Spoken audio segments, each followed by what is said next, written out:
G'day, and welcome back to Lynne. I'm trying to remember what happened. I think we're having a nightmare. I think we're having a fever dream.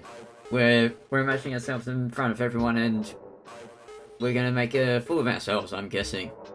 All the anxiety and that welling up. Depression, bringing ourselves down. You know, usual. So, Miss Harper, will you please introduce yourself? What brings you to searching for the stars? A friend dragged me into it. I didn't have a choice, really.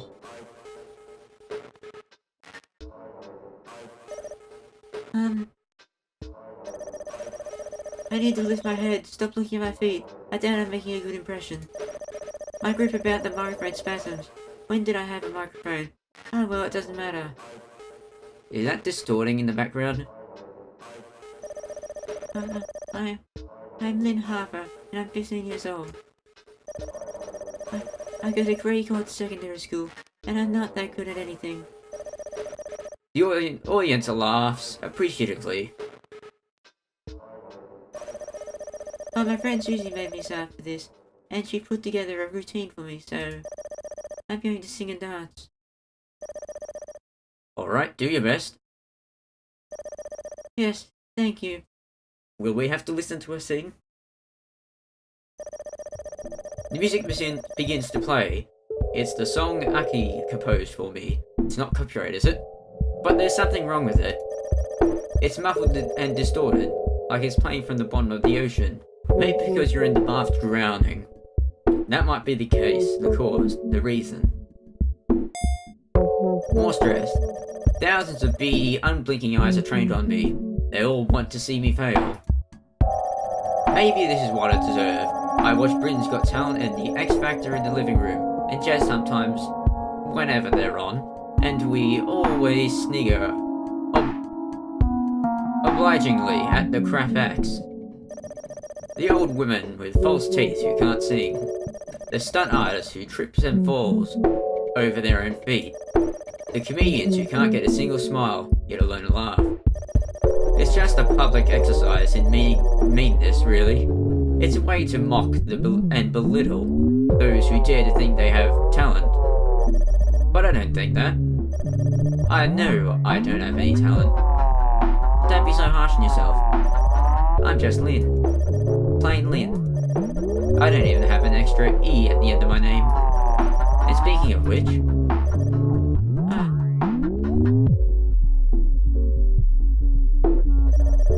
There's a girl in the audience, I recognize her. She's sitting between two dark and shadowy fingers. Giant fingers of doom are watching. They're gonna take us all. Shadowy figures, without eyes or noses or ears or mouths. Yeah, I'm pretty sure you're having a nightmare or a fever dream. In contrast, this girl's features are very sharp. Her eyes are awfully familiar. So is her nose, her mouth, her ears. Her taste, her smell, everything, so familiar. Her hair, she looks just like me but she isn't me. She can't be me because I'm up here and she's down there. Lynne?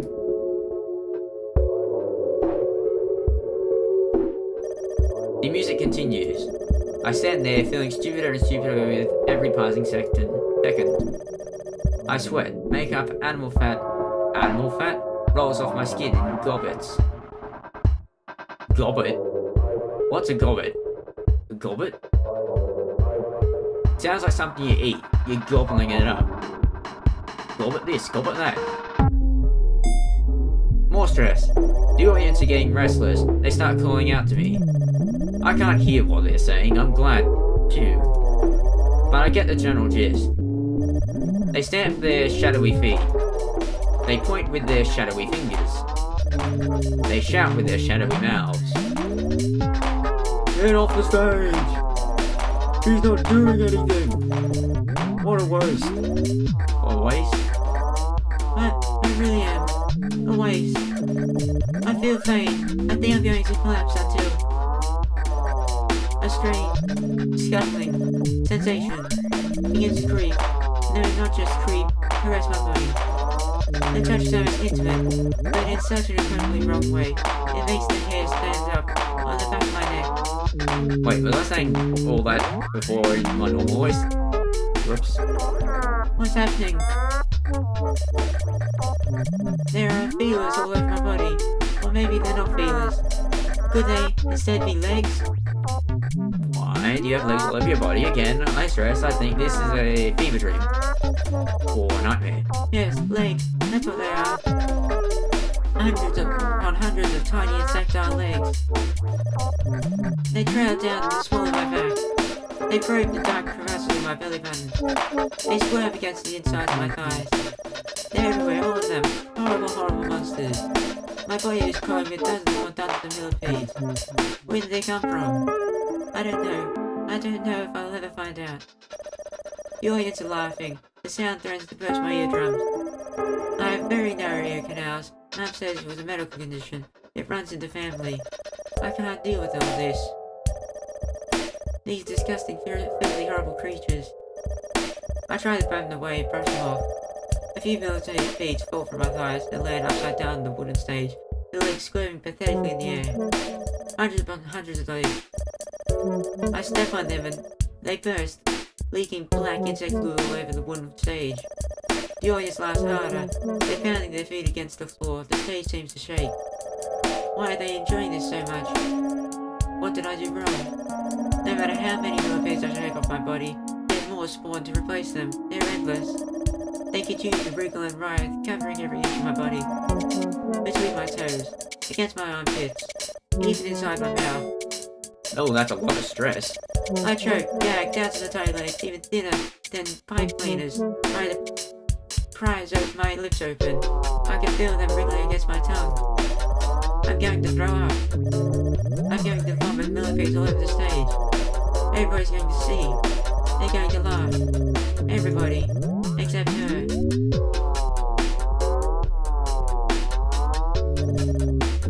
She won't laugh.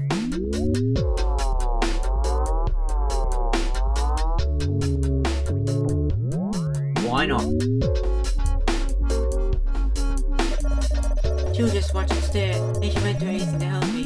Why should she? I've never tried to be nice to her. Why would you be nice to me?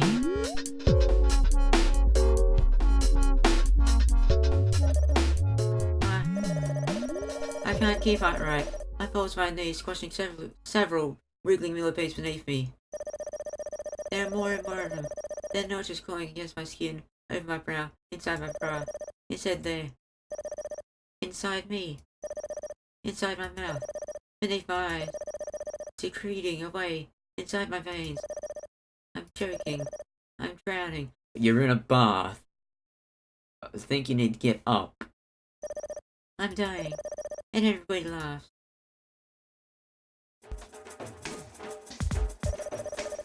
Hey Lynne, you finally woke up and good God, you look awful. Who are you? Morning, sleeping beauty. Did you have a good night? Oh, I blinked. I think I might be staring. There's somebody in the kitchen I didn't expect to see this sleepy Monday morning. Just being awake is unusual enough, but it's the person sitting beside her that really makes me stare. It's a woman with dark skin and shockingly pink hair. Her face is comprised almost 50% of metal. Metal? She has enough piercings to set off the security system in an airport across the world. I can't even count the number of piercings she has. There are probably almost definitely more than I can see. That I can't see. This woman is called Vaughn, short of her Yvonne. She's Jazz's older, kind of creepy friend. Bud hardly ever comes over. Dad doesn't like her. He thinks she's bad company. I'm not sure if I agree or not. Vaughn is pretty cool, but she's also rather scary. I think I saw Vaughn 4 months ago. She said she'd become a Wiccan. She asked me if I wanted to read my palm. I don't really believe in palm reading, but Vaughn is very, very convincing, and I was a little afraid that if she saw the imminent end of my life in my hands, it might come true. For a second there, I thought the phone was ringing, but it was just the sound of the music. Hey there, Vaughn. I gave her a shy little wave, one laugh. I don't know if I want to impress her or to try to hide from her. Two conflicting emotions were war inside of my head. So, were you just sleeping in your bed? Were you having it was a nightmare, I guess. I was probably right there. That was a nightmare. That's probably why I'm clinging to the side of the kitchen door like a lizard. It's bad enough that I just got out of bed, but I'm still wearing my pajamas. My hair is all moosed up, too. Okay, is that something I haven't seen before? A word, maybe? Moosed? Shouldn't it be messed? And what's new with you? Chaz is right. You don't look so hot. Oh, nothing really. Just bad dreams. Yeah, must have been pretty awful. You looked like a zombie. Thank you. Going from one like fun, I think that might count as some sort of compliment. Maybe. Is it cause of exams? I hear you have your gazoozit in a few weeks. It could be. It's a little stressful. Gotta be hard, being the smart one of the family. Oh, I'm not really. You're smarter than me. Well, that's not exactly hard, is it? Hey, don't be a bitch. Jazz tries to give Vaughn a shove, but Vaughn avoids her easily. Being quite heavily pregnant with a round stomach like a cannibal, Jazz can't really counter. All she can do is tuck. And why aren't you at school, little miss? It's got 9. It's study leave. Oh, I remember that. You always get study leave around about the last month of year 11, huh? Yeah. That takes me back. It's been so long, I almost forgot. We didn't get any study break. Or did we? Been too long, I can't remember. I meant to stay at home and study, I guess. That's why I'm in my pajamas. I don't need to get dressed yet. At least I didn't think I did. If I'd known Vaughn was coming over, I might have cleaned myself up a bit. Am I saying this out loud? Can she hear what I'm saying? Is this a thought? Well, don't stay up too late. You'll get panda eyes. He'll turn into a panda? Despite being so scary looking, Vaughn's actually pretty nice. She did let Jazz crash on sofa for a few weeks after that whole debacle with Dad. Crash on sofa.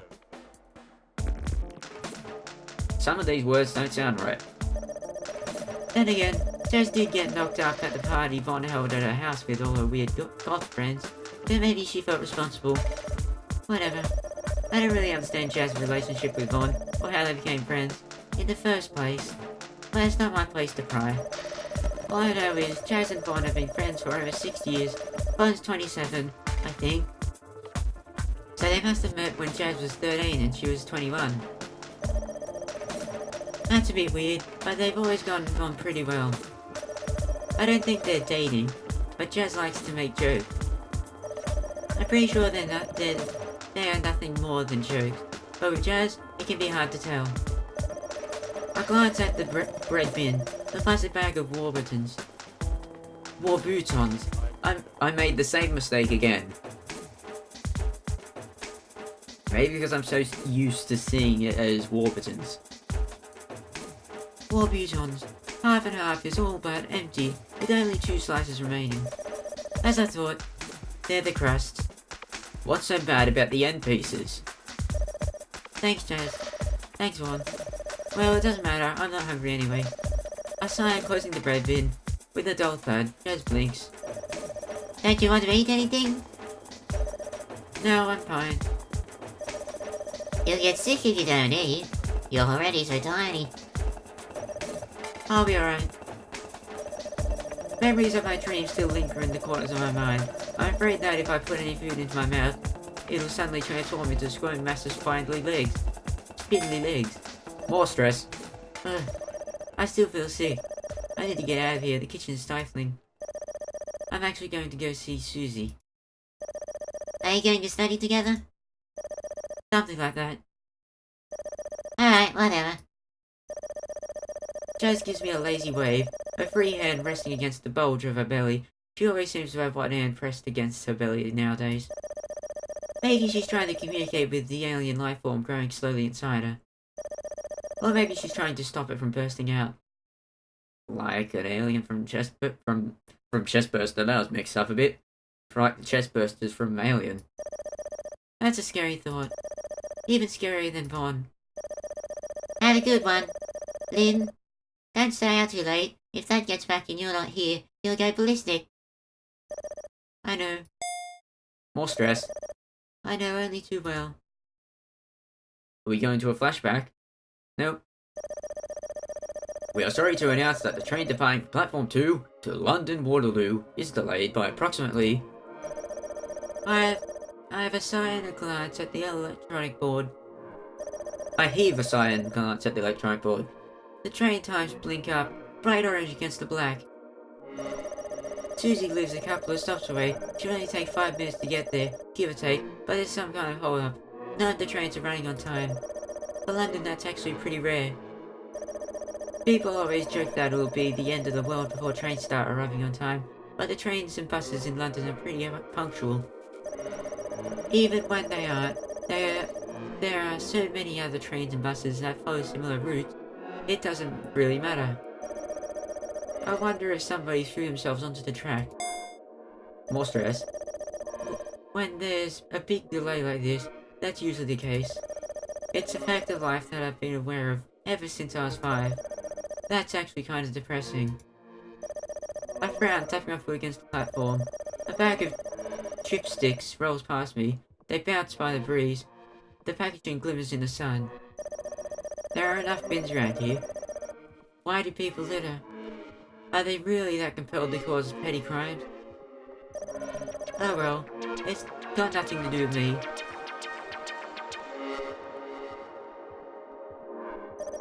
I glance up and down the platform again. It's a lot quieter than it usually is. I managed to miss rush hour. The businessmen I'm used to are already at work. There are just a handful of stragglers like me, mostly dressed in casual clothes. Most of the pedestrians milling about, glancing at the train time, seems to be around my age. They're probably in year 11 too. We're all on study leave until the beginning of June.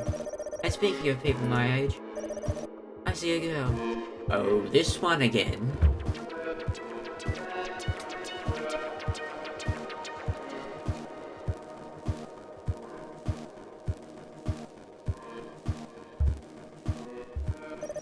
A very familiar girl. A girl who looks a lot like me, but at the same time decidedly isn't. She was in my dream last night, watching me with cold, impersonal eyes while I squirmed. She looked tiny and presentable, as per usual. Her black hair is neat and straight. She's wearing casual clothes, but she manages to make them look sophisticated, like a model in a fashion magazine. I wonder how expensive her clothes are. They probably cost much more than mine.